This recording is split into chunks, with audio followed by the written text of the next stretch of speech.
If you want to finally see that scale move, stop eating clean. Now, I know that goes against everything you've been told because they want us eating heart healthy grains, low fat yogurt, and those expensive keto friendly snacks. But those diet foods haven't worked. You're tired, bloated, and still overweight. So I want you to understand that you're not the problem. The definition of clean is the problem. Today we're going to fix that definition. Low, low fat products they're just sugary delivery systems.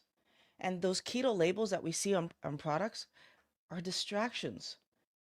But there's one thing that you can actually do that's going to change things for yourself.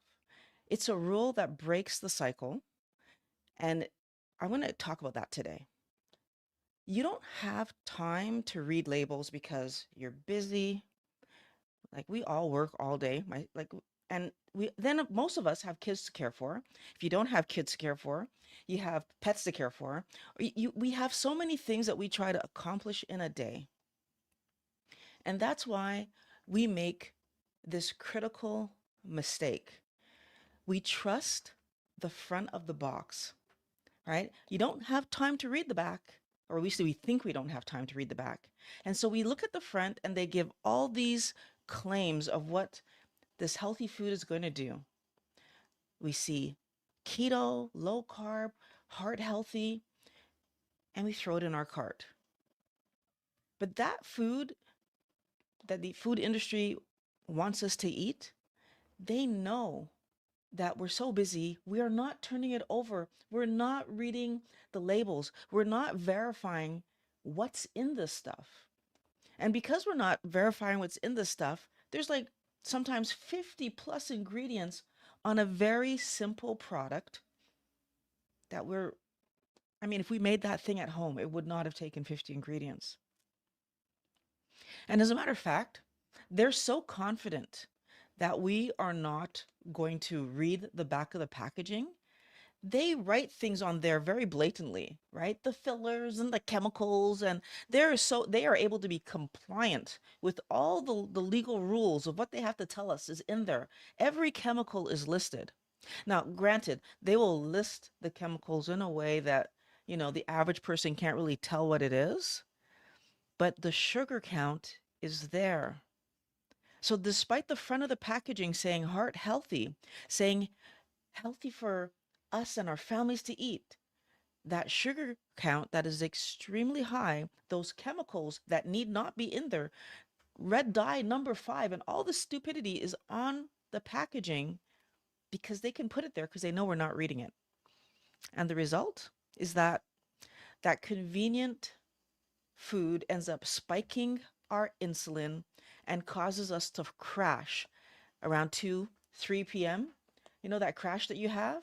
It keeps you tired and your brain is fogged and you just can't get anything done. I don't know, has that ever happened to you? Because I know it used to happen to me all the time. Napping in the middle of the afternoon if I didn't have something really exciting to work on. Real convenience is food that gives you actual energy, not food that takes it away. Like food that takes away your energy should make us angry because we eat food to have energy. Food that makes us sick should make us angry because we eat food to be healthy. So the claims on the front of the package should match what's in the package. The truth about this fast food that we eat is that it's not fast. The true fast food is a rotisserie chicken, right? That's fast food. A hard boiled egg, that's fast food. Even a can of tuna would be fast food. You don't need time to read the ingredients because the ingredients is the thing. If you can unwrap a protein bar, Wellness Warrior, you have time to peel an egg. And the difference is that the egg keeps you like with it, sharp, thinking well. It keeps your body functioning properly. That bar is going to keep you trapped. Now, there's another problem. There's reasons that we are trapped in this scenarios because of the money. We've actually been convinced that eating real meat and fish, like, salmon, and actually I prefer salmon. I haven't found another fish that I like as much as salmon. So, any of the meats and salmon, we have been told that it's too expensive.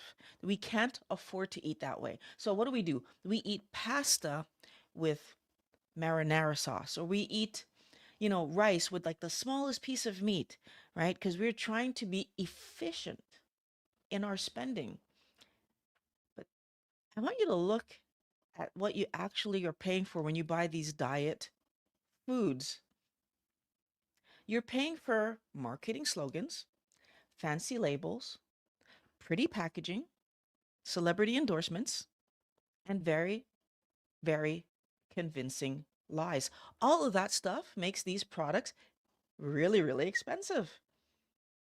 So we'll buy a package of like these kind of things, these bars, these keto bars, and we we look at that as us doing something healthy for ourselves. The amount of protein in this thing, 20 grams. But if we had bought that rotisserie chicken, which we would have been told is expensive, if we would have bought some steak, which we're told is expensive, would have had much more protein per serving if you eat the right size serving. Do we understand that we pay extra for keto labeled diet food stupidity, which is really just packaged junk food with keto labeling on it?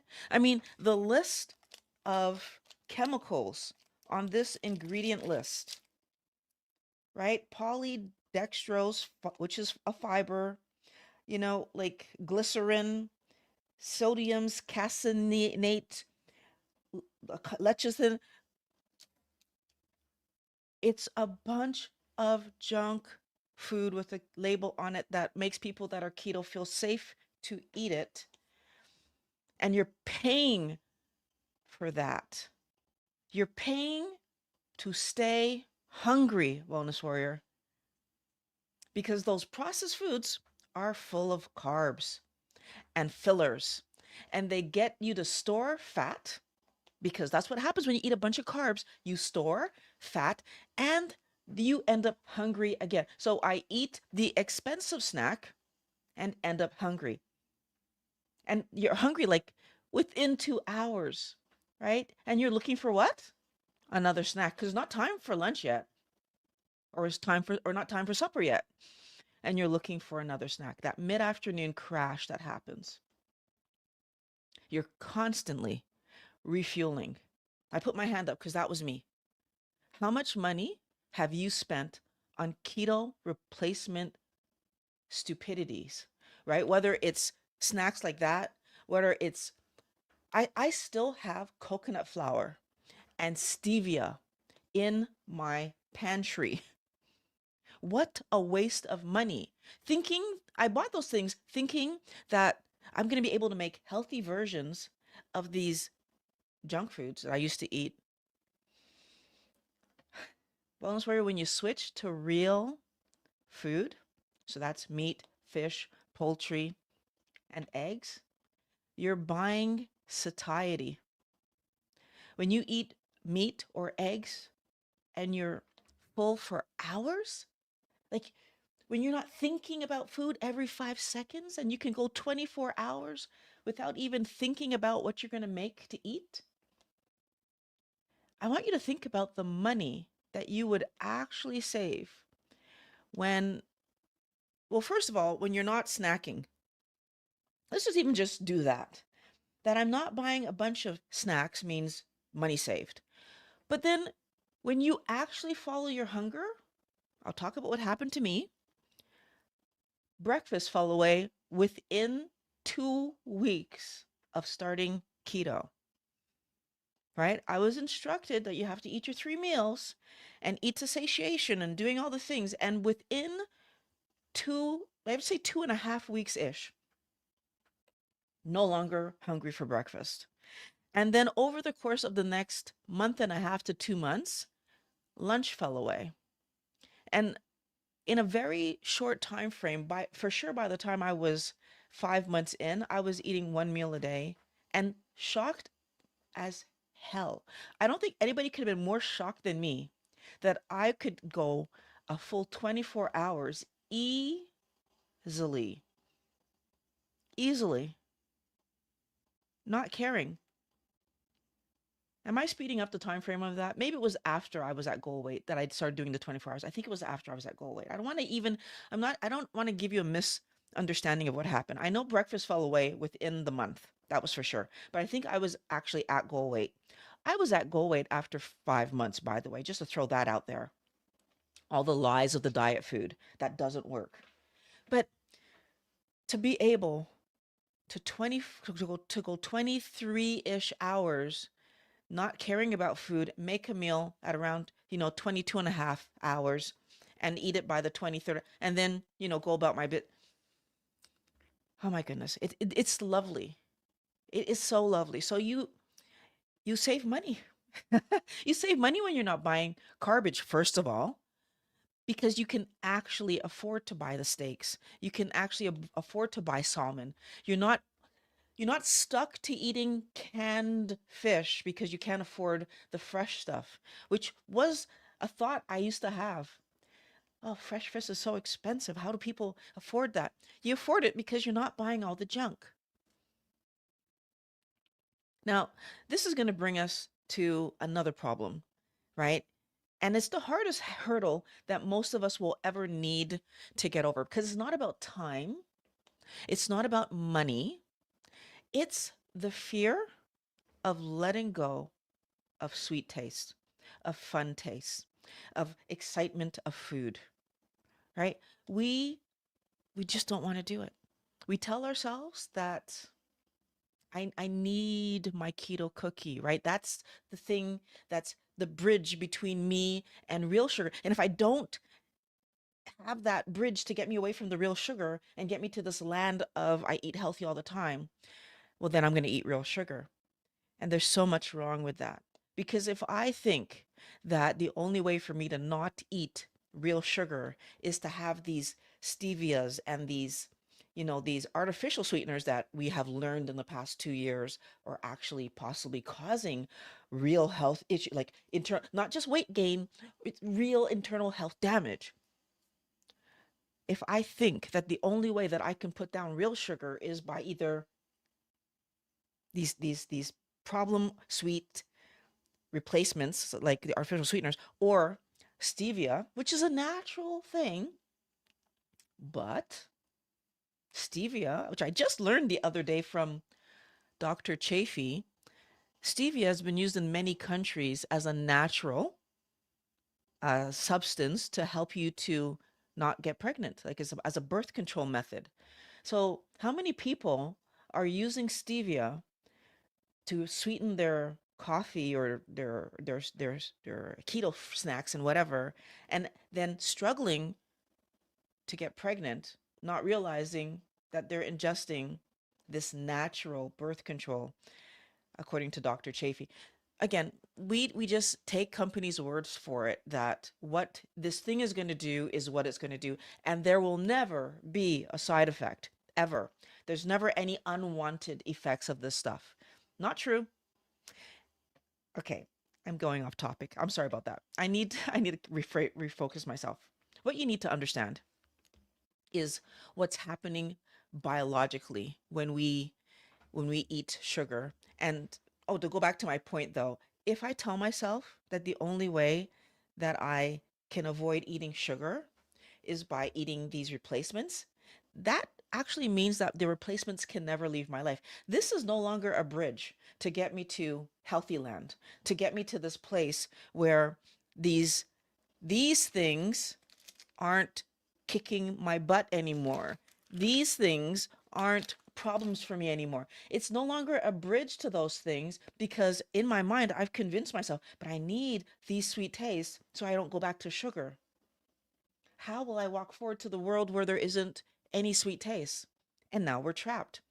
Biologically, we need to understand what happens when our mouth tastes sweet because your mouth cannot differentiate between natural sweet and fake sweet, these artificial sweeteners. And another problem that we have is that our body, for some of these artificial sweeteners, so the sugar alcohols, as they love to call them, as soon as they enter our body just cleaves off the alcohol and now it's sugar again. So sometimes the artificial sweetener just turns back into sugar in the body, which I don't think that's what any of us were expecting to happen. But then you have these other things that they don't turn into anything. They're not useful to the body. They get sequestered by the liver. So we're making our liver work extra hard. Not great. And we're still tasting the sweetness. What happens when your mouth tastes sweet? Because your mouth, not knowing the difference between real sugar and artificial sweetener, means that your brain doesn't know the difference between real sugar and artificial sweetener, which means that all the safety precautions that your body would normally do will be deployed by your brain because, oh my goodness, sweet is coming in, right? Your tongue gets the signal, your brain gets the signal, your body releases insulin because that's what it's supposed to do when sweet is detected. They have us so convinced and focused on the fact that there's no calories in this stuff, which, by the way, can I just point out, your body never searches for calories. Your body isn't trying to detect how many calories is in the stuff you're eating because your body, as Dr. Fung taught us, does not have any receptors for calories. No way to measure calories. It measures sugar, protein, and fat. That's what it measures. It measures it through taste receptors. It measures it through the chemical processes that we do that break it down so that we can further, our body can further detect how much fat was in that, how much our body does not know how to check for calories.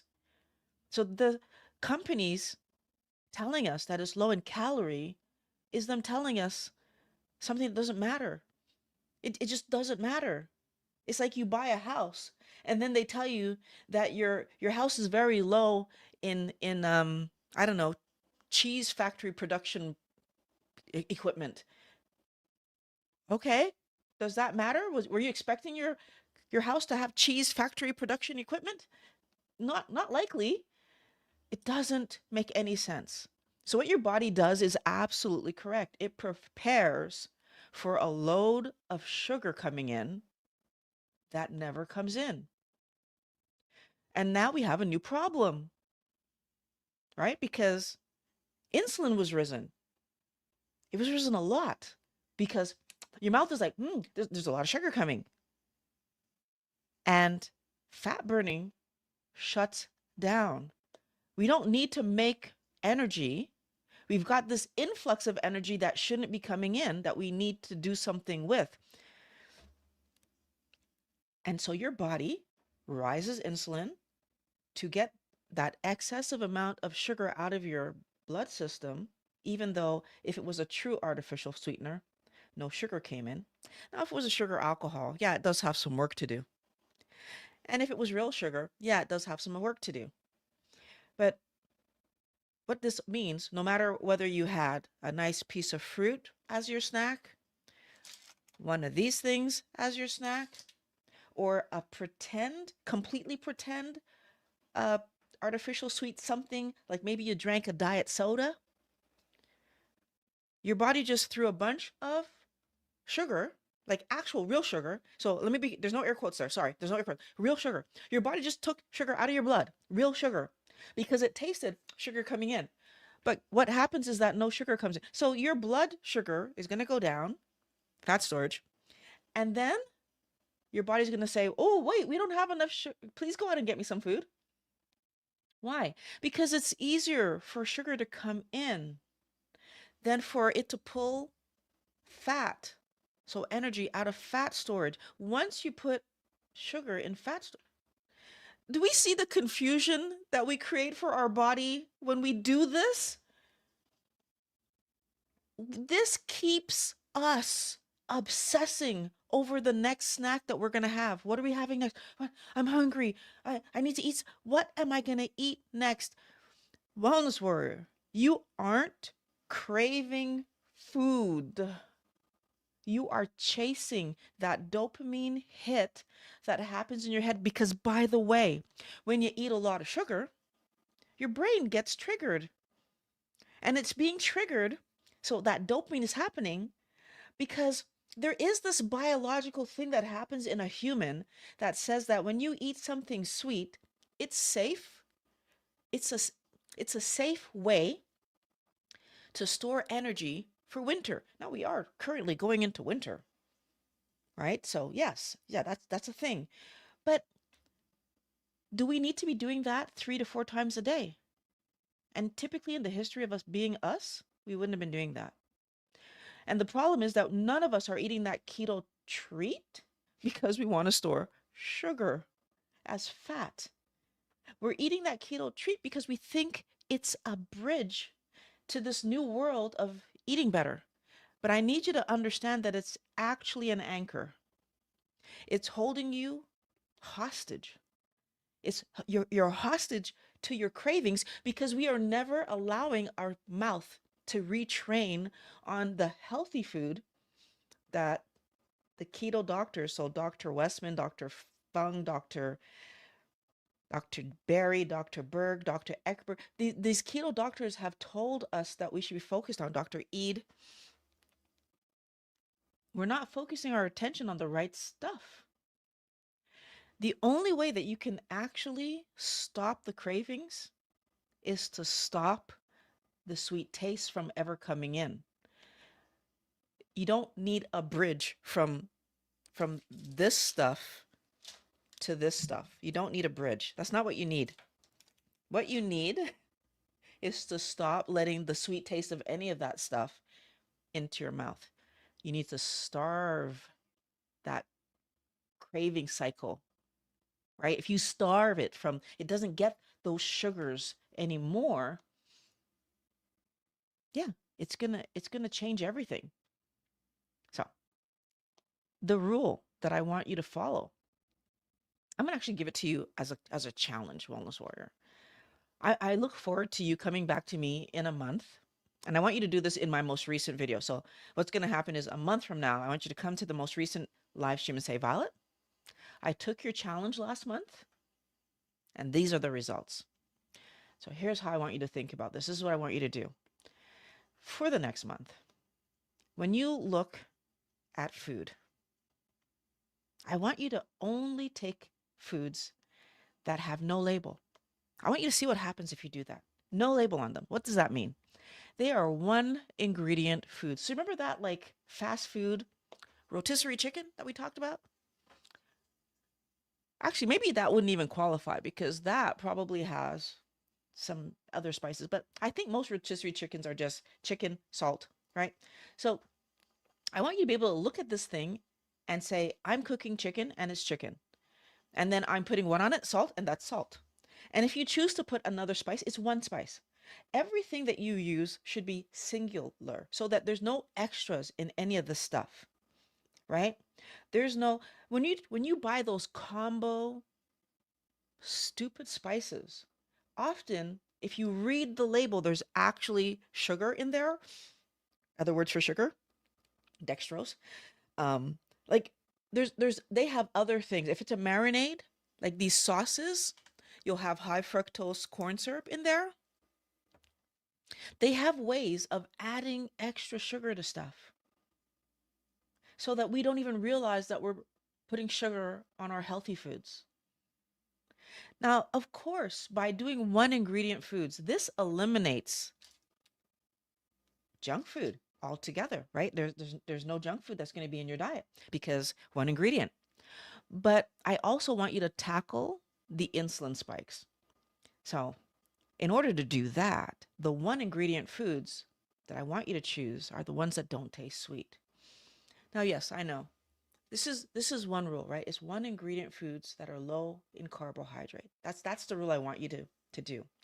And as you're going through this month, Wellness Warrior, I want you to pay attention to how you feel because you're going to feel amazing eventually. At first, you're going to feel like cravings, and you're gonna want the junk because we are obsessed with the stuff. We have compulsions to go get it.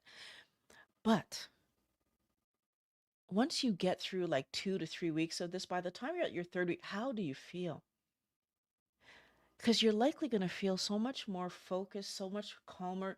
It is going to be great. And you're going to see that you don't need diet products or a special diet plan, right? These fancy keto, replacements that we make, and all, we don't need those things. What we actually need is real food, right? Because real food is what helps my body to heal itself. If my body isn't able to heal itself, I stay stuck. If my body isn't able to build better functioning organs, I stay stuck.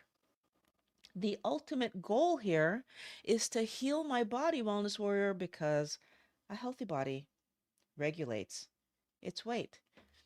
So that's the goal for this month, this next month. Low glycemic, one ingredient foods. Use those things to make your meals. Realize that a boiled egg is fast food because you boiling it. You don't even have to watch the stove. Put 3 eggs in a pot, put it to boil, go get ready, right? Get back to the pot, take it out, put it in a Ziploc. When you get to work, you peel it. Like that. That's the fastest lunch you could ever make. And you don't even have to watch it. Put enough water in the pot so it can't boil out. You don't even have to watch it. We are making these things too difficult for ourselves when they can be so much simpler. So thank you very much for letting me know that I misspelled strategy on the thumbnail. I did make the correction. Thank you very much. Zombie Punk 4234. If you guys have questions, this is the time to throw your questions in the chat. If you're watching this on the replay, throw me the questions in the comments because I will answer them. I want to make sure that you guys get the results that you're looking for. That's why I make these live streams. That's why I make my videos. So Lisa Lim says hello. So hello to you, Lisa. And yeah, Pat is thanking you too because we were able to fix it before the video went live. Um, so you said love me some rotisserie chicken. You know what? I used to feel guilty when I would go to the grocery store and buy that rotisserie chicken because it used to make me feel like, I was being lazy. But when you consider that it's not deep fried, so we're not getting those those inappropriate seed oils that our body does not know what to do with. And it's rotisserie. Theoretically, it shouldn't have any extra oils on it. I never did verify though. I don't buy them anymore. Maybe that's something I should verify. But at the minimum, you're not deep frying them in that poor quality seed oil that every frying company, like sorry, every fast food company that fries thing is using right now.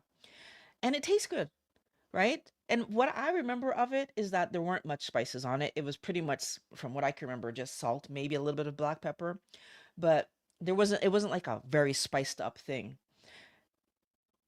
Cheap to buy, or at least cheaper than fast food restaurant stuff, healthier to buy. But I used to feel guilty. I used to feel like, oh, I should go home and cook something, and would waste time that I could have been playing with my daughter, cooking rice and all the side dishes and whatever back when I was doing normal diet, wasting time when I could have bought that rotisserie chicken. She and I could have eaten that and had more time to play. So I do think that if you're trying to save on time, if you're a parent and trying to save on time, rather than buying a pizza, which is a bunch of carbohydrates, get the rotisserie chicken. You're going to be much happier. You're going to feel better, and it's better for you. It's a better option. And of course, verify the ingredients. Make sure that they're wherever you're buying it from, whatever grocery store is making it, because our grocery stores make them here in Canada. I'm assuming that we're talking about the same thing. Make sure that they're making it in a way that's healthy. So paying to stay hungry, interesting and so true. Yeah, thank you, Pat. Because that's exactly what we're doing. We are paying to stay hungry, and it's frustrating. Barb Justus, thank you for just chiming in and saying exactly. I appreciate it. Um, let's see. Patrick says it's funny. I don't see all the chats. Anybody else having this problem? I see chats on Violet's feed, but not here in the chat section. So are we missing some chats? Let me just look at my, let me just look at what I'm looking at. I feel like I'm seeing the chats. I only have what's in front of me, but I see two different sets of chats. I see chats from the live stream and I see chats from, but so I hope you're seeing what I'm seeing, but they are on the screen, guys. So hopefully that's good. And Barb is saying it's freedom. So if we don't have any questions today, which just I guess tells me that I presented this topic very well, then we'll close up in a minute. But I'm going to give you guys a chance in case anybody does have a question, because I know there's a little bit of delay in the stream. But I want to let you guys know that today, after the stream, we are no next week we have our meeting. If you want to become a channel member, sorry, not a channel member. Wow. See what happens when you try to talk about something off the cuff that you hadn't thought about thinking you're talking about? Oh, okay. Let me start over. If you want to join the community, next Monday we're having a meeting. We're gonna go through like in person each individual's issues, so I can help you work through like what might be some solutions for you to keep your mindset on track and eating healthy every single day. That's the thing that's gonna help you, because it's not just about specific foods. It's about understanding why we sometimes will go back to this stuff, right? These things that like these things used to get me. Last week our conversation was really interesting, and talking about um, we had a bit of a conversation about iodine and some of the tricky things about iodine. I've learned a lot about iodine from Dr. Hampton, and I'm revamping how I'm doing iodine and understanding how we need much more than we get in our diet, but it's not hard to get the amount that we need. Like it's super easy. And I was not aware how absolutely ridiculously easy it is to get the amount that we need. So I think I want to talk about that at some point in the video. But for today, just know that in our group meetings, we have interesting conversations that we can walk through all the details of all the things. And obviously, we don't have to worry about everyone in the conversation is there to help is the point I'm making. Hi, Mike Jr. Nice to see you here. Thanks. I'm glad you're able to get a comment up. Now, the video that we are talking about today was last Thursday's video. It's linked in the description if you want to go back and watch it if you haven't had a chance yet. And I have a question that looks like, ma'am, how many times do you eat daily and at what time? Do you fast too? How many times weekly and how long for each? Ooh, very nice condensed question. I love it. So, this is Lofty Hill Crown. So, what I do today, and I've been doing this, I would say, for a good number of months now. Um, well, maybe I should go back. When I started keto, I did 3 meals a day. It quickly went down to two. And by the time I was at goal weight for a good period of time, it went down to 1 meal a day. And I did that. So if I talk about actual meals, like full on meal, I did that up until about 2 months ago. So that would mean that I did it for 7 ish years. Let's say 7 ish years. I ate 1 meal a day. And when I was doing 1 meal a day, there was a good period of time where every other weekend I would do 48-hour fasts. And twice a year, I would do like a week. Well, I've never made it a week, 5-ish day fast. Now, fast forward to today,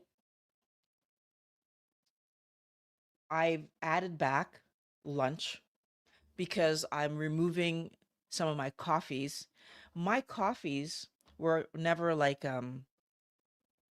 they were always fatty coffees. So I would say I started having fatty coffees from the jump.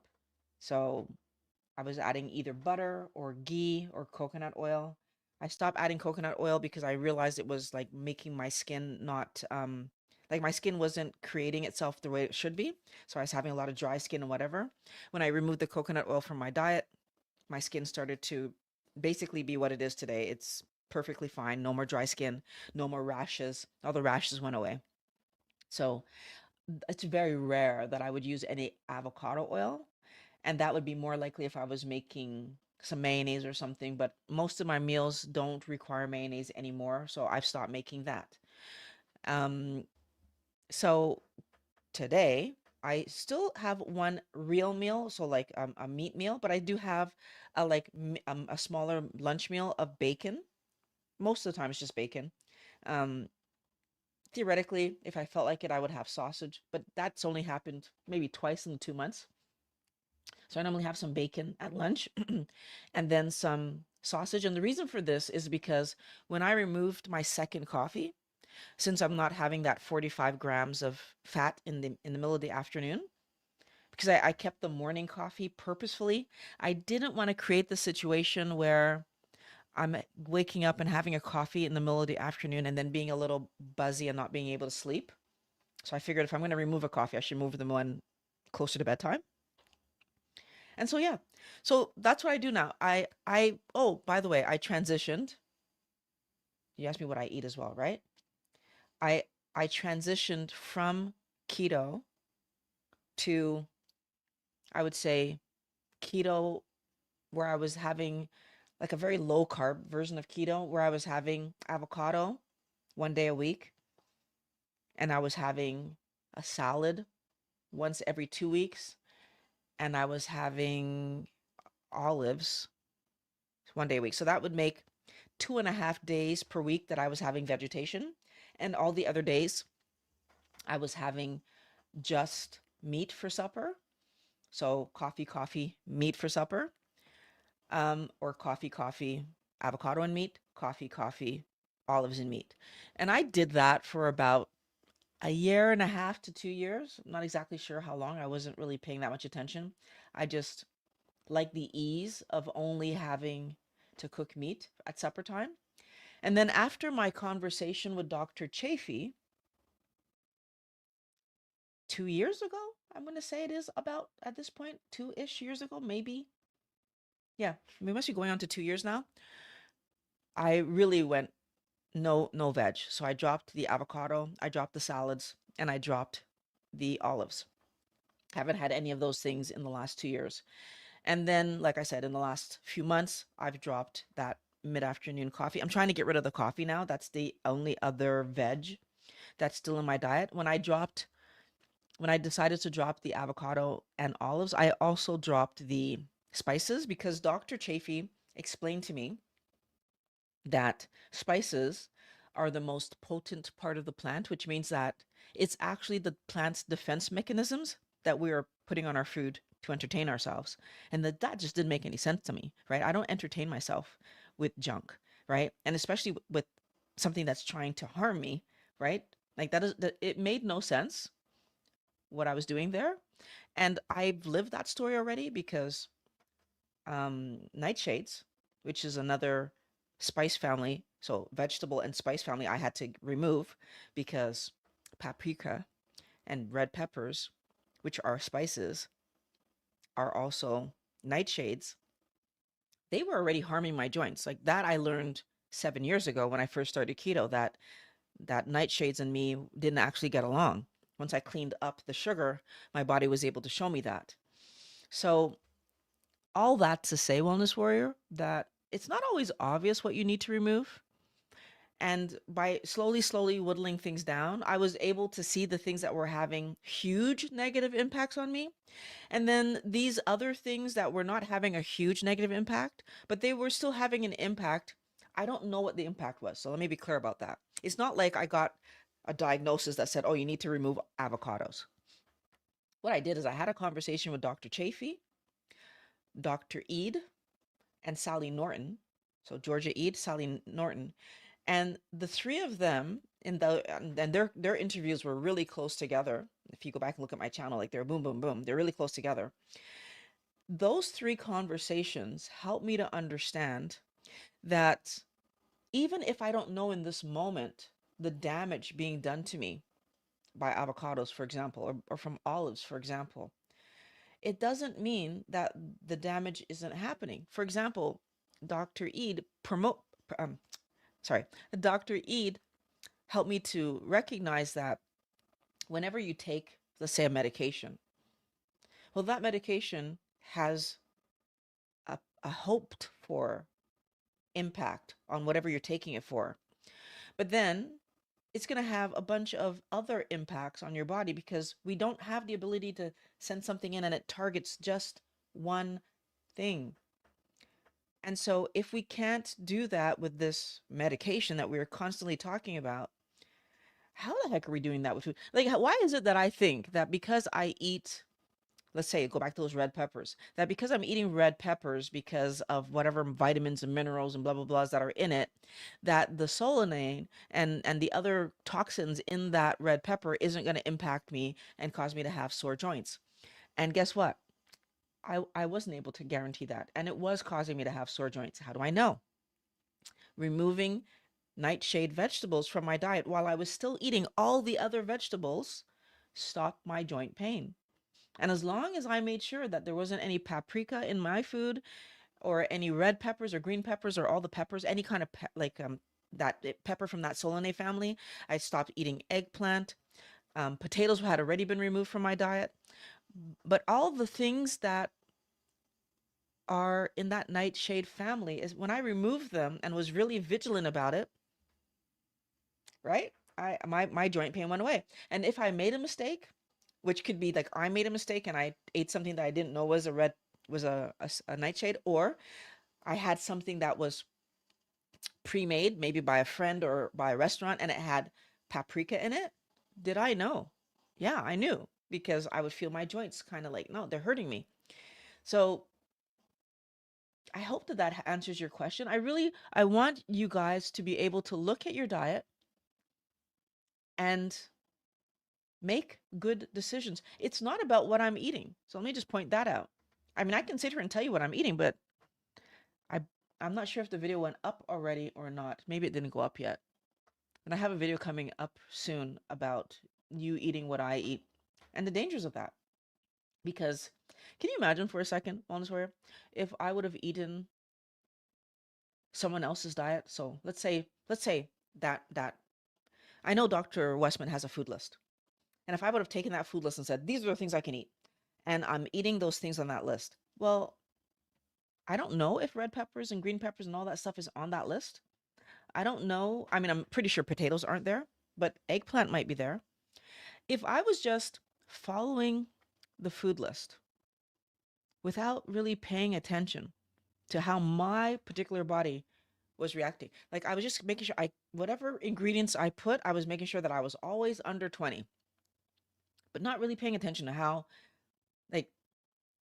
like, not making a distinction. I shouldn't say not paying attention, not making a distinction between the fact that this diet, no, that these foods on this food list are considered safe.